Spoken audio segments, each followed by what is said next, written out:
Farm animals. The chicken and the duck were friends. They lived on a farm. They walked around together. They swam in the pond together. They talked about many things. They talked about the cat. They thought the cat was tricky. They thought the cat was dangerous. The cat looked at them a lot. They didn't trust the cat. We must always keep our eyes open when the cat is around. They both agreed.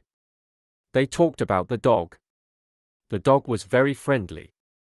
The dog wanted to play. The dog had lots of energy. It barked a lot. It ran around a lot. They both liked the dog. They talked about the farmer. The farmer brought them food. The farmer took care of them. The farmer took care of all the animals. He fed the cow. He fed the pig. He fed the goat. He fed the sheep. He fed the rabbit. They liked the farmer. He took good care of everyone. He was a nice man. Farmers are good, Said the chicken. We need farmers, Said the duck.